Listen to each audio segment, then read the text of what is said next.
Friends, Andhra Pradesh ప్రస్తుత ముఖ్యమంత్రి చంద్రబాబు నాయుడు ప్రజలకు అందిస్తున్న సమాచారంలో నిజమెంత, అబద్ధాలెన్ని, వీటిని ప్రజల ముందు ఆవిష్కరించడానికి కేవలం 50 రోజుల తర్వాత జగన్మోహన్ రెడ్డి మీడియా ముందుకు రావడం నిజంగా అబ్బురపరిచే విషయమే. ఎందుకంటే ఆయన సుమారు 6 నెలల కాలం కొత్త ప్రభుత్వానికి హనీమూన్ పీరియడ్గా ప్రకటించి ప్రభుత్వంపై ఏ రకమైన ఆరోపణలు చేయకూడదు అనుకున్నారు. కానీ కేవలం 50 రోజుల్లోనే రాష్ట్రంలో జరిగిన అరాచకమంతా దేశం మొత్తాన్ని కదిలించిన తర్వాత తప్పకుండా మీడియా ముందుకు వచ్చి నిజాలు చెప్పాల్సిన పరిస్థితులు ఏర్పడ్డాయని జగన్మోహన్ రెడ్డి చెప్తున్నారు. ప్రతిపక్ష నాయకుడిగా ఆయన తన బాధ్యతను నిర్వర్తించాల్సిన అవసరం ఉంది కాబట్టి ప్రతి అంశంలోనూ కొత్త ప్రభుత్వ అధినేత చంద్రబాబు నాయుడు ఏ రకంగా ప్రజలను మోసగించి, వంచి, దగా చేసి అబద్ధాలతో కాలం గడుపుతున్నారో తెలియచెప్పాల్సినటువంటి అవసరం ఏర్పడింది. ముఖ్యంగా ప్రస్తుత ప్రభుత్వం చెబుతున్న కాకి లెక్కలు, దొంగ లెక్కలు, వీటన్నిటికీ సరైనటువంటి నిజాలను వెల్లడించాలని జగన్మోహన్ రెడ్డి సంకల్పించారు. అనేక రంగాల్లో గత ప్రభుత్వం 2014 నుంచి 19 వరకు ఉన్న ప్రభుత్వం సాధించిన విజయాలు, ఘన చరిత్ర, 2019 నుంచి 24 వరకు ఉన్నటువంటి తమ ప్రభుత్వం తీసుకున్న నిర్ణయాలు లేదా పాలన, వీటికి సంబంధించిన అనేక విషయాలను ఆయన సుస్పష్టంగా వివరించారు. అనేక అంశాలతో, నిజాలతో తాను చూపించేవన్నీ కూడా ఆర్బీఐ ఇచ్చిన లెక్కలు, కాగిచ్చినటువంటి అంశాలు, వీటి పరిస్థితులు, వీటిని అందరూ అర్థం చేసుకొని నిజాలను చెప్పాలని ఆయన కోరారు. ముఖ్యంగా ఇసుక పాలసీ కానీ లేదా మినరల్స్, ఖనిజాలకు, గనులు ఖనిజాలకు సంబంధించిన విషయాల్లో కానీ, విద్యుత్ విషయాల్లో కానీ అనేక రంగాల్లో చంద్రబాబు ఇప్పటి వరకు ఇచ్చినటువంటి శ్వేతపత్రాలు, అట్లాగే ఆర్థిక రంగంలో కానీ వీటికి సంబంధించినటువంటి శ్వేతపత్రాలను తూర్పారపడుతూ జగన్మోహన్ రెడ్డి నిజాలను వెల్లడించడానికి ప్రయత్నించారు. అంతేకాకుండా రాష్ట్రంలో శాంతి భద్రతలు దిగజారిపోయి కేవలం 50 రోజుల కాలంలోనే హత్యలు, మానభంగాలు, దౌర్జన్యాలు, దోపిడీలు, దాడులు, విగ్రహాలతో సహా విధ్వంసకాండ సాగుతున్న తీరును తాము ఢిల్లీలో దేశ ప్రజలందరికీ తెలియజేయాల్సినటువంటి అవసరం వచ్చిందని ఆయన చెప్పారు. ఇవన్నీ చెబుతూనే దాదాపు ఏడాది కాలానికి ప్రవేశపెట్టాల్సిన బడ్జెట్ కేవలం ఓట్ ఆన్ అకౌంట్ బడ్జెట్గా, ఓట్ ఆన్ అకౌంట్ బడ్జెట్ ఎందుకు ప్రవేశపెడతారు? తాత్కాలిక ప్రభుత్వాలు ఉన్నప్పుడు, తాత్కాలిక ఆపద్ధర్మ ప్రభుత్వాలు ఉన్నప్పుడు, ఆ ప్రభుత్వం ఏదో 2 నెలలు, 2 నెలలు, 3 నెలలు ఉండే పరిస్థితి ఉన్నప్పుడు ఓట్ ఆన్ అకౌంట్ బడ్జెట్ ప్రవేశపెడతారు. లేనప్పుడు ఏడాది కాలానికి 12 నెలలకు బడ్జెట్ ప్రవేశపెట్టాలి. కానీ చరిత్రలో తొలిసారిగా చంద్రబాబు ప్రభుత్వం ఓట్ ఆన్ అకౌంట్ బడ్జెట్ తీసుకొచ్చింది. కారణం డబ్బులు లేవు. 2014 నుంచి 16 వరకు ఇదే పాట. ఏది అడిగినా డబ్బు లేదు, ఏది కావాలన్నా డబ్బు లేదు. మరి అప్పుడున్నటువంటి కేంద్ర ప్రభుత్వంలో భాగస్వామైనప్పటికీ తెలుగుదేశం సరైనటువంటి కేటాయింపులు రావట్లేకపోయింది. ఇప్పుడు అదే పరిస్థితి. ఇప్పుడు కూడా అదే పరిస్థితి.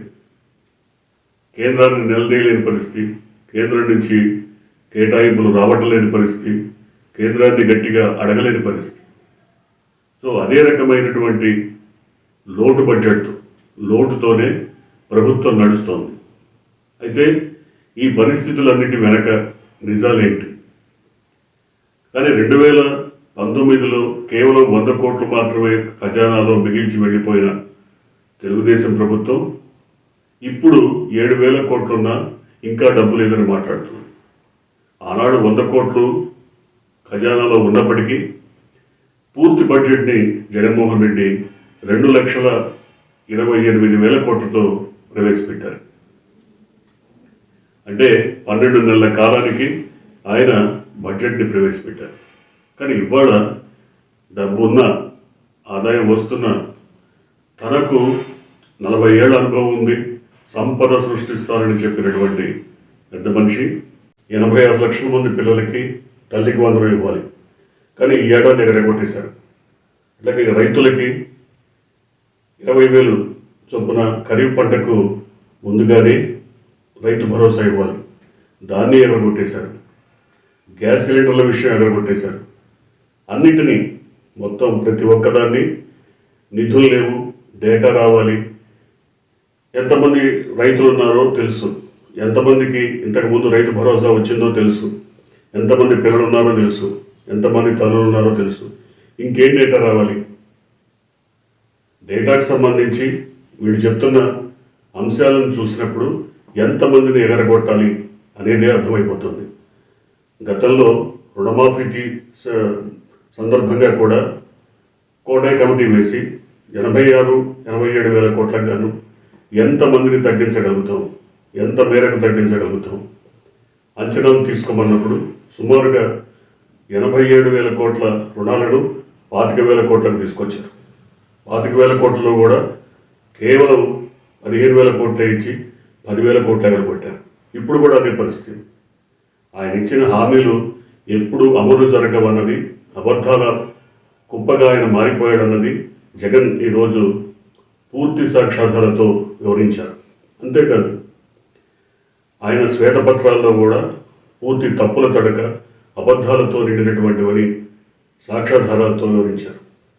జగన్మోహన్ రెడ్డి ఇంతకాలం గత నెల రోజుల పాటు మౌనంగా ఉండటంతో పెచ్చరిల్లిపోయినటువంటి అసాంఘిక శక్తులు ఇప్పటి వరకు రాష్ట్రంలో రాక్షస పాలన ఇవన్నీ కొనసాగాయి. ఇప్పుడు ఆయన ప్రజల్లోకి వచ్చారు, జనం మధ్యకు వచ్చారు. జనంలో కలితిరుగుతూ మొత్తం మీద ప్రజల సమస్యలను ఎండిగట్టి ప్రజా సమస్యలను అసెంబ్లీ దాకా తీసుకెళ్ళి, అసెంబ్లీలో ఒకవేళ తమకు అవకాశాలు ఇవ్వకపోతే మరి ప్రథమ పౌరుడైనటువంటి రాష్ట్రంలో గవర్నర్కి, దేశ ప్రథమ పౌరుడు రాష్ట్రపతికి, ప్రధానికి తెలియజేసేటువంటి పరిస్థితి వచ్చింది. ఇవాళ ఆయన ఆ మేరకు ముందు కదులుతున్నారు. తప్పకుండా జరుగుతున్న అన్ని విషయాలను, వాస్తవాలను మరి గవర్నర్కి కానీ అట్లాగే రాష్ట్రపతికి కానీ తెలియజేసే అవకాశం ఉంది.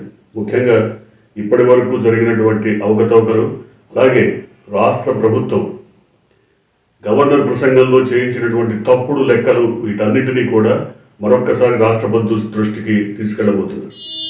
దాదాపు అన్ని రకాల అప్పులు కలిసి రాష్ట్రానికి 7.5 లక్షలు మించలేదు. కానీ జనం ముందు 14 లక్షల కోట్లు అని చెప్పాం కాబట్టి ఆ మేరకు లెక్కలు తీయాలని అధికారుల మీద ఒత్తిడి ఇచ్చారు. అది కుదరకపోతే గవర్నర్ ప్రసంగంలో 10 లక్షల కోట్లు అని చెప్పించారు. కానీ ఎన్ని రకాలుగా చూసినా, అన్ని లెక్కలు చూసినా 7.5 లక్షలకు మించి ఎక్కడ అప్పులు లేవు. 7.5 లక్షల కోట్ల అప్పులు మాత్రమే ఉన్నాయి. అది కూడా చంద్రబాబు చేసినటువంటి దాదాపు 4,50,000 కోట్ల అప్పులతో సహా. కాబట్టి ఏ రకంగా చూసినా అబద్ధాలు గవర్నర్తో చెప్పించారు. కాబట్టి అబద్ధాల ప్రచారం మీద గవర్నర్కి కూడా లేఖ రాయిపోతున్నారు. మొత్తం మీద చంద్రబాబు ప్రభుత్వాన్ని వెంటాడటం ప్రారంభమైంది. ఇప్పటికే ప్రజల్లో చర్చ వచ్చింది.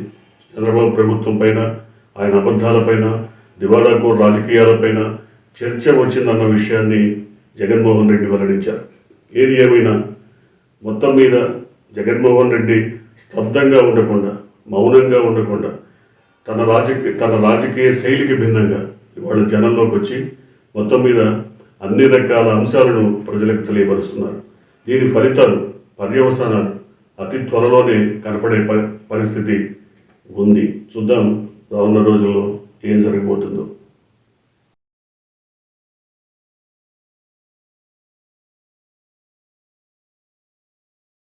you.